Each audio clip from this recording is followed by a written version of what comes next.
If there's one piece of game design that's taken for granted by developers nowadays, it's that the player should be the one in control of how quickly they progress through a game. Think of pretty much any modern game and you'll see this is a trait they tend to share. Generally speaking, the player is free to explore any given area as much or as little as they like to complete side quests or look for items and loot, and it's up to them when they choose to move on. Maybe in strategy or turn-based games, the player might reasonably be punished for inaction or failure. But in a real-time action game, the current conventional wisdom says that a player should be free to go at their own pace, and able to try a difficult challenge as many times as they need to progress. To put it another way, in the vast majority of games, time is an unlimited resource that the player never needs to worry about. Some games do keep track of time so that they can tell you in your save file how long you've been playing, but, well, that's just a clock that counts up. How would it feel to play a game where the clock counts down? A number of games over the years have experimented with this idea of limiting the player's time, from Majora's Mask to Pikmin to Dead Rising, and perhaps unsurprisingly there's something they all have in common. In these games where time is a finite resource, the player is forced to consider carefully how they use it. When you don't have the luxury of being in control of your speed of progress through a game, you're stuck playing on the game's terms, not yours. Every instant of indecision, every bit of suboptimal navigation will cost you some of that resource that you have no way of replenishing. Where in other games you might be inclined to stop and take in the sights, or to be as thorough as possible for completion's sake, the time pressure at your back is a force constantly pushing you forward, as you'll be acutely aware that every second lost or wasted is one you're not getting back. While these games encourage optimization perhaps more than any other kind, there is of course usually a bit of leeway baked in, and they don't demand anything close to perfection from the player in terms of timing. But the thing is, that doesn't really matter when you're playing. Just knowing that you're on the clock lights a fire under you that doesn't go out until you turn the game off, and every misspent second feels like an agonizing mistake that you have no way of correcting. On the one hand, the sense of tension this can bring to a game is undeniably effective, but it probably goes without saying that playing this sort of game can be an incredibly stressful and unforgiving experience. Since this would turn many potential players away, I don't think it's particularly surprising that big budget studios looking to recoup their production costs aren't eager to revisit the idea. Can you imagine this kind of mechanic flying in a big budget game released today? Not a chance in hell, and the fact that the most recent Dead Rising sequel doesn't feature a time limit pretty much says it all. And so, as usual, it's been left to an indie developer to pick up the idea and run with it, which leads me to the actual subject of this video, Unsighted.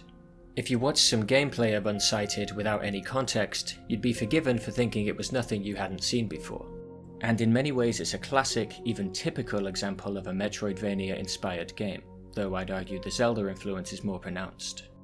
The platforming, puzzle solving and exploration are enjoyable, the music is great, and the combat in particular has a surprising amount of depth to it, but none of those things in isolation have anything that could be called new or groundbreaking. However, as I'm sure you've guessed, there's something else that sets Unsighted apart from other similar games and makes it an easy recommendation, and that something is of course a time limit. I'll break down exactly how that time limit works later on, but in the interest of keeping this intro spoiler free, I'll just say that it's more complicated than a simple countdown, and it can be replenished by making trade-offs that give the player some difficult choices to make.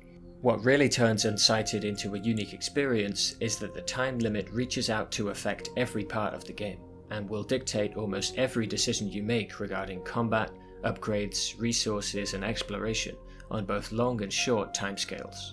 That's probably about as far as I can go without getting more detailed, so if you're still on the fence, then just know that Unsighted is one of the most original and interesting Metroidvania style games I've played in a long while, and in a genre that's vastly overrepresented in the indie sphere, it feels like a genuine breath of fresh air. If you're a fan of Metroidvanias, or just interesting indie games, then I can't recommend this enough. So here's your final warning to experience the game for yourself before watching. In Unsighted, you play as Alma, an automaton in the robot city of Arcadia which is losing a war against humans. Knowing that the automata rely on the anima energy produced by the meteor in the city's center, the humans have covered it up and started drawing its power for themselves. This means that it no longer powers the automata living in the city, and they'll only survive as long as their internal batteries can last. Those who run out of time become mindless husks known as Unsighted, and attack those still living. In any other game, this would all be nothing more than set dressing, a bit of backstory to provide an excuse for the presence of enemies in the game's world, but with no real consequences for gameplay. In Unsighted though, it's much more than that. The expiry date placed on the characters by the anima shortage is directly felt by the player themselves, as you and every NPC you meet have their own constantly ticking clock, some of which are far shorter than yours. If an NPC's time runs out, they're dead and that's that. You'll need to push on without them. As you play, you'll come to realize that this timer mechanic is more complex than a simple countdown, but when you're just starting out, you won't know that yet. After waking and escaping from the lab at the beginning of the game, you go through an intro sequence that isn't under a time limit, and are introduced to movement, combat, and puzzle solving in a pressure-free environment. Once that's done, Alma meets up with the remainder of the automaton resistance, and is tasked with gathering the 5 meteor shards capable of crafting a weapon strong enough to force entry into the meteor crater, and destroy the human machine hoarding the anima energy. Naturally, each of these shards is held by a powerful boss in 5 separate areas of the map, so you'll need to visit each of them one by one, picking up items, tools and upgrades as you go. And with that, the intro is over. You've been given your objective, and the clock begins ticking. Since you now know what your goal is, on some level you'll be aware that every second spent doing something that doesn't bring you closer to that goal is a second wasted, and for that reason you might be hesitant about properly exploring the village you start in and meeting its inhabitants. You could spin this both ways as either a positive or a negative effect of the time limit, but I'll get to that in just a bit. For now, let's just head out into the world and discuss how combat works in Unsighted. At any given moment during combat, there's a lot the player could be considering, which is why I said that there's a surprising amount of depth to it. There's a stamina bar that drains when you attack, dodge or sprint, and you can also do jump attacks, dash attacks and spin attacks. You can parry enemy attacks, and executing it with perfect timing will instantly fill your stamina and leave your stunned opponent open to a massive critical hit, though bigger enemies require multiple perfect parries to pull that off.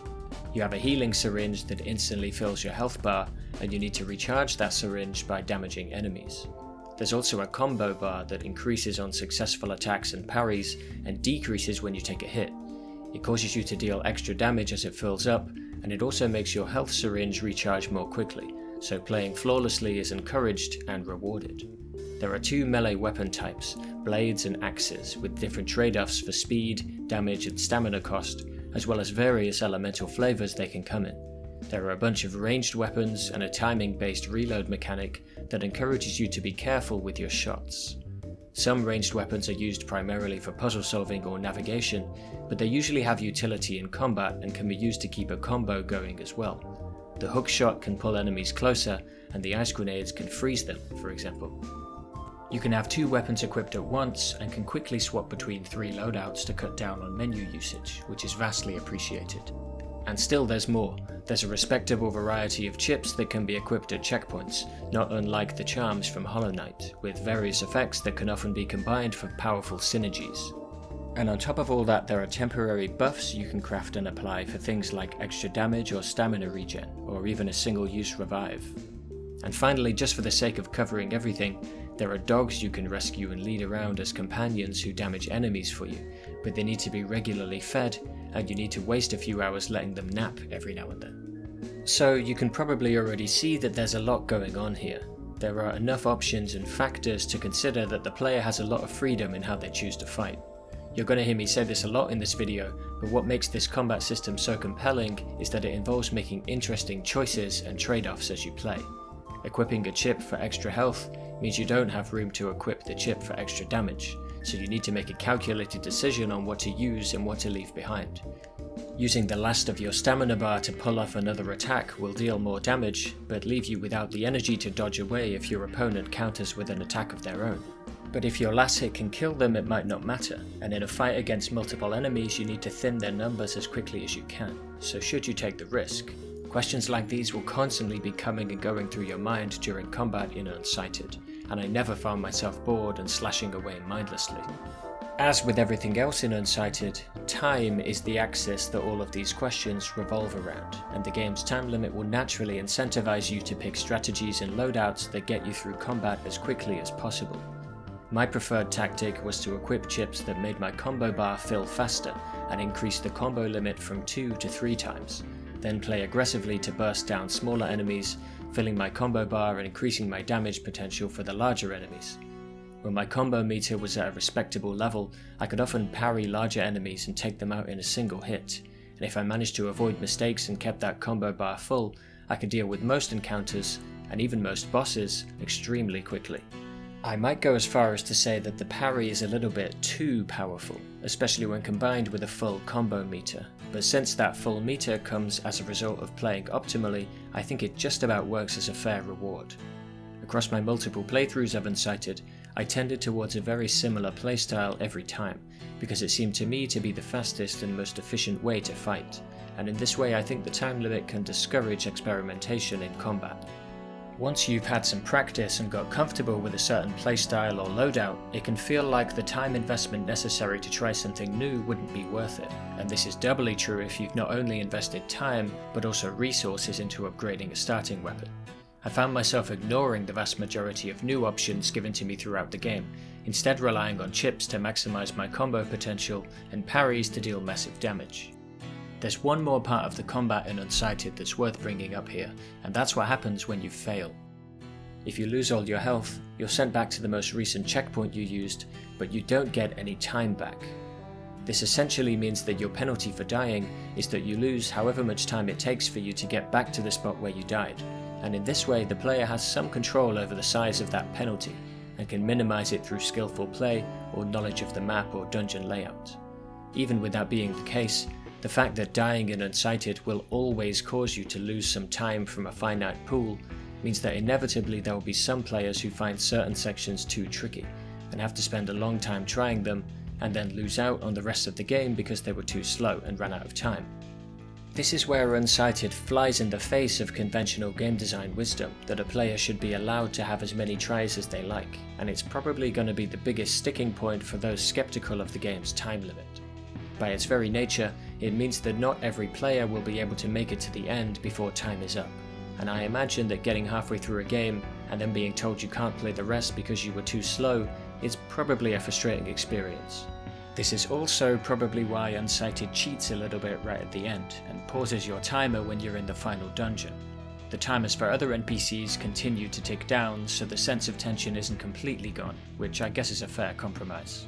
The rest of the game offers a few solutions to this skill problem in the form of trade-offs you can make to lower the difficulty of combat, like tailoring your loadout for durability and more healing, but these can only help so much, and a player who's really struggling may not have a chance of keeping up.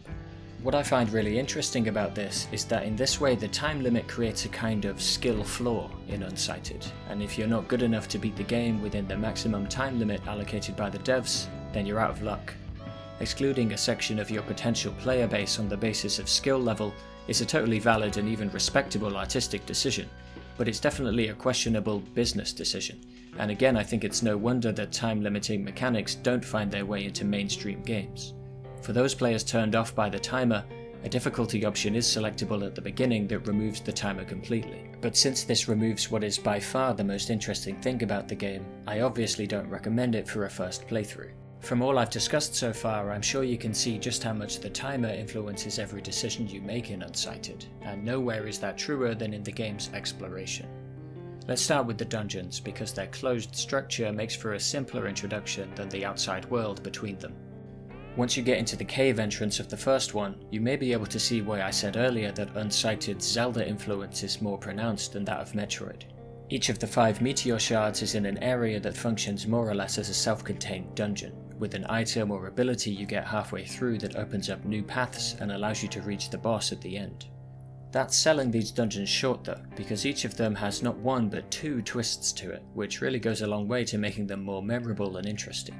These caves have the boomerang and the rail cars. The museum has the light switches and the spinning top grind rails.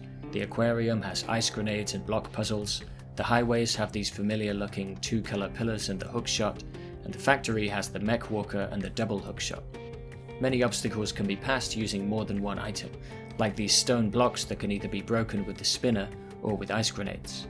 Likewise, once you have the double hook shot, you can straight up bypass most platforming challenges in the game, so it's no wonder you get them last. Just as a quick aside, falling off platforms doesn't make you lose health, which I think was a great design choice. Falling already carries the minor penalty of wasting time, so adding on the risk of dying and losing even more time and progress would have been a needless frustration.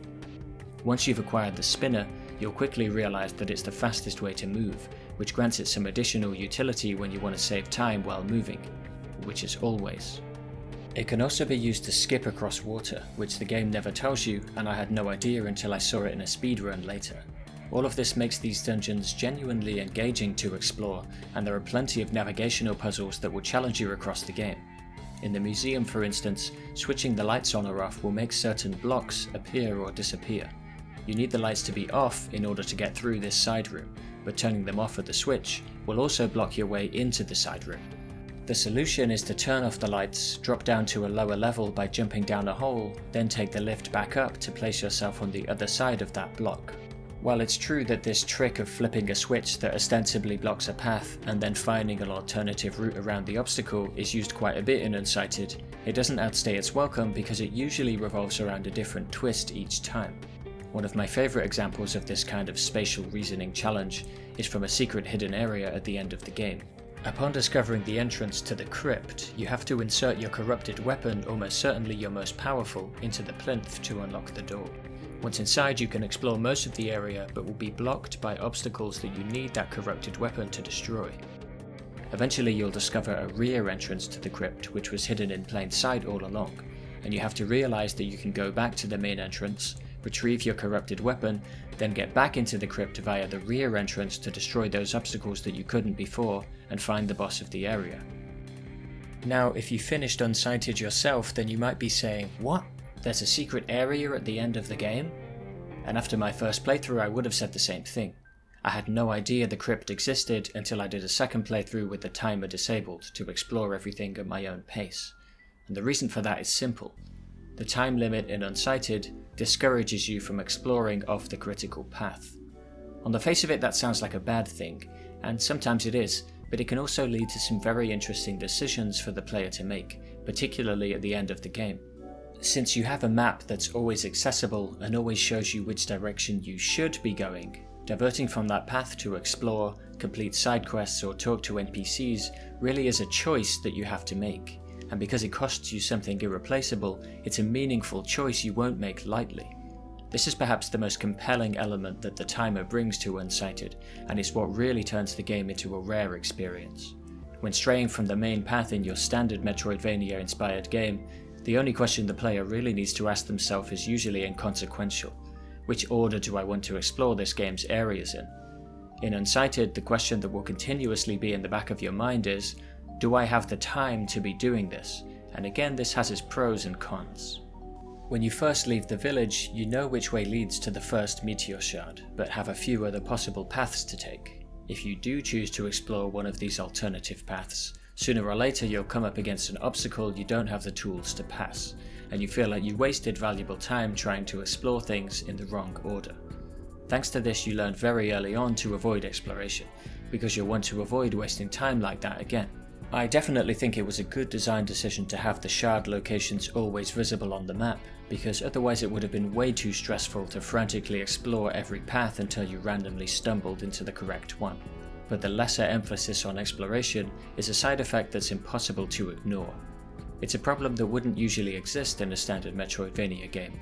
When a player's exploring something off the critical path, the reward at the end is unknown to them, and there may not even be one at all, but it costs them nothing to check.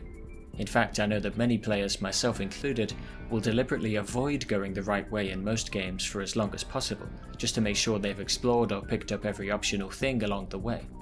In Unsighted, however, where you have to pay a price for every step you take off the beaten path, spending valuable time on an unknown and possibly non-existent reward is a risky proposition that's often best avoided.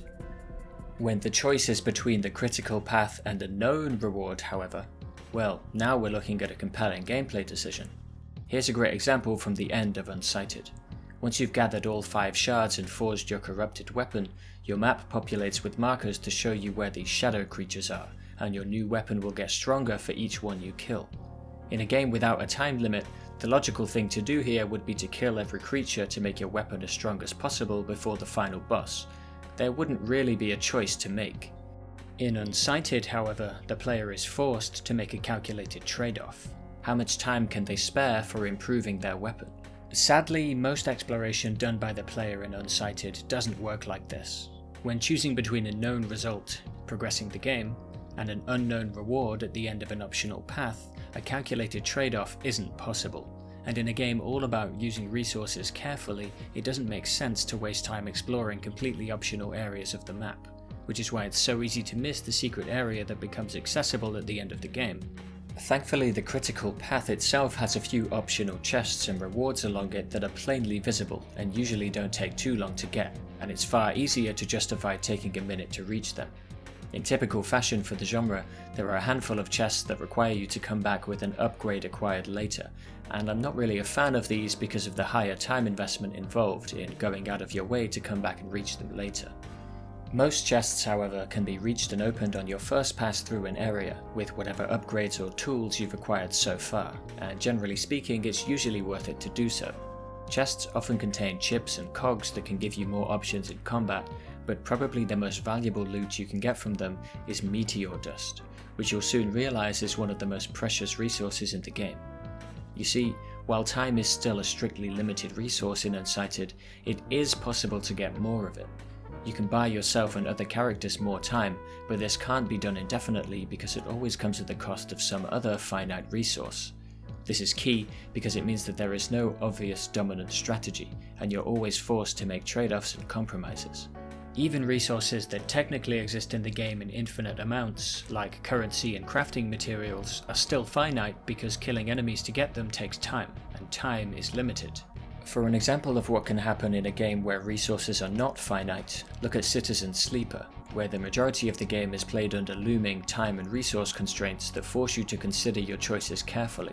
But 2/3 of the way through, it's possible to climb your way out of this resource spiral and spend as long as you like wrapping up the last threads of the story, which removes all suspense from the game and results in a final third that feels more tedious than tense. In Unsighted, that tension remains until the very end, because of that hard limit on resources.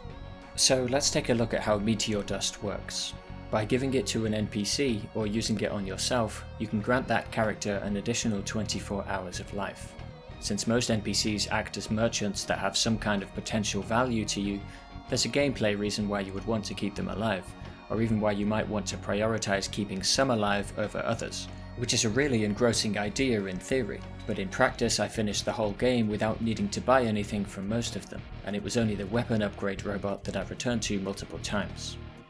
There was definitely some missed potential here to make the NPCs more useful or necessary to return back to, because not a lot is done to make you care for them individually, except perhaps for Raquel, Alma's love interest, and also funnily enough the only character who isn't in danger of dying from an expiring timer. It is a nice touch that characters will sit down and lament their looming death when their time is almost up though.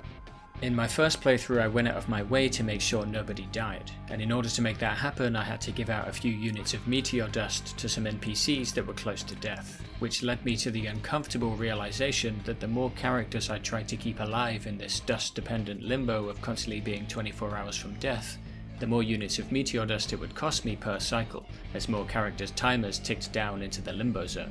Sooner or later I would have to make a choice about who to save and who to let die.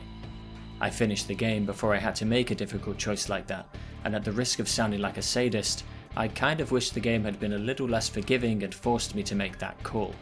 I do think it's a good thing that it's possible to complete the game while saving everybody, but the fact that I did it on my first time through, with plenty of dust to spare, makes me feel like I didn't really earn it. I'm actually a little conflicted on how the difficulty is balanced in Unsighted. The way I see it, there are two reasons a player might finish the game with resources to spare. Firstly, because they were encouraged to play quickly and rush to the end, and secondly because the game gave them more resources than they really needed. Unsighted does both. Presumably the reason it gives you so many resources is so that you have the leeway to explore some optional paths and make some mistakes without being penalized too harshly, But the other side of that coin is that players who are rushing through and ignoring optional stuff, which again is heavily encouraged by the story and timer, will have a far more lenient time of it. I think what was missing here was some kind of concrete incentive to actually explore off the main path, and again I'd say it comes down to a decision between knowns and unknowns. Exploring just for the sake of it is more than likely going to be a waste of your precious time, but if there was some optional objectives that were also visible on the map screen and led to some kind of known reward or upgrade, it could lead to some interesting choices about how much time to spend seeking them out. Let's return to talking about meteor dust for another good example of the difference between known and unknown trade-offs. Several of the merchant NPCs in the village will tell you that they're working on something special, be it a unique weapon or a tool that lets you use the crafting menu from anywhere in the world, with the catch being that they need enough time to finish making it. The implication here is that if you don't act, then they'll die before they're able to complete their project, so you need to give them some meteor dust to make it happen. This is slightly misleading because you don't actually have to wait for any time to pass to get their special item. You just need to max their relationship stat by giving them 3 pieces of meteor dust. Some NPCs will have their special item visible in a case, so you know roughly what you'll be getting and can make an informed decision. But for some of them the reward isn't made clear, and once again it doesn't make sense to sink materials into an unknown reward in a game that's all about carefully managing resources. As it happens, the owner of the practice arena rewards you with a parry chip that's insanely powerful and is enough of a time saver that speedrunners consider it worth the effort to get it. But I doubt anybody on a first playthrough would ever learn this or even know that it exists. And believe it or not, I'm still not done talking about meteor dust, because you also have the option of spending it on increasing your healing potential by buying additional syringes from an NPC in the world outside of the village. 3 units of meteor dust will get you another healing syringe and make the game a bit easier on you, but at the cost of reducing the number of lives you can extend. And finally, if you complete the side quest of a certain NPC about 2/3 into the game, you can purchase meteor dust from her, but the price increases every time you buy some. All of these options allow the player to make calculated choices about how to use their meteor dust, and in how much of their currency to spare on getting more. You may be starting to get a feel for just how complex the resource economy of Unsighted really is. Meteor dust can be spent on prolonging life, getting rewards from NPCs, or increasing your healing potential. Currency can be spent on upgrading yourself or your weapons, or on buying other materials including meteor dust. Time itself can be spent on making progress, exploring, gathering materials or currency, or even on keeping a dog nearby. There's even a semi-hidden Reaper character that will let you buy time for yourself by taking it from somebody else, that is to say, by killing them.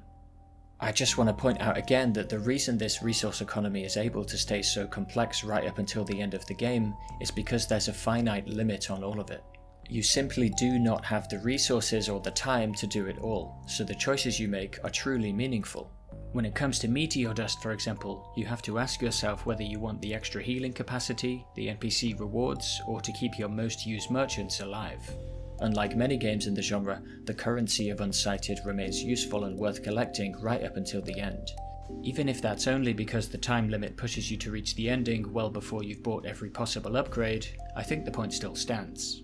For the game's entire runtime, you'll be making trade-offs and calculations to try and keep on top of everything, sacrificing what you deem unnecessary and prioritizing what you don't want to lose, and the answers to those calculations may be different for every player.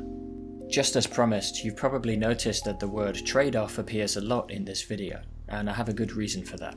There's a question I find myself gravitating towards a lot recently when thinking about game design. How do you design a game where the player's involvement in it feels meaningful, and the choices they make feel important? Ultimately, I suppose this question can be shortened to what makes a decision interesting, and in a medium whose defining feature is interactivity and decision making, I think it's a pertinent one to ask. The answer I've arrived at is that for a decision to feel meaningful, the player's actions need to have a cost or involve some sort of trade-off. This can be temporary, like a stamina bar that refills on its own, or permanent, like a timer ticking down every second, though it's rare to see permanent costs like that in games today outside of strategy titles like XCOM. Swinging your weapon around with no care for your stamina bar is a surefire way to get into trouble in Unsighted, so you'll naturally take more care over how and when you choose to strike. Likewise, you won't shoot ranged weapons carelessly in combat, because you know that you'll need to perform a precise reload when you run out of bullets. For a counterexample, in Furi, where you never need to reload and bullets cost you nothing, it's clearly an optimal strategy to be constantly raining fire on your enemy, so there's no real reason not to do it, and therefore no decision to be made. You won't equip every chip you find in Unsighted, because you only have space for so many, so you need to make a choice. Without that limitation on chip usage forcing you to make a trade-off between utility and cost, there would be no choice to make. Of course you would equip every chip you came across. Once again, we can look at your average AAA blockbuster to see whether this theory of meaningful decisions applies. When you get dropped into an expansive open world that stretches out in all directions, you may feel an initial sense of freedom in that you get to choose which way to start moving, but that choice is an utterly meaningless one if you have the time to explore in every direction eventually. The only reason you might choose not to explore everything is because you're bored of the game and want it to be over faster, and in case you can't tell, I've developed a real distaste for this kind of keep going till you're bored design. In their most egregious modern games, you can play for dozens of hours without making a single meaningful decision, and it's no wonder that Unsighted, a game that actually asks you to think carefully about how you use your time, feels like such a breath of fresh air. In other games, there's no cost involved in wandering about the world at your own pace, so there's no reason not to explore everything. But the more you do this, the more opportunity you have to realize that your time is being wasted by mindless copied and pasted content.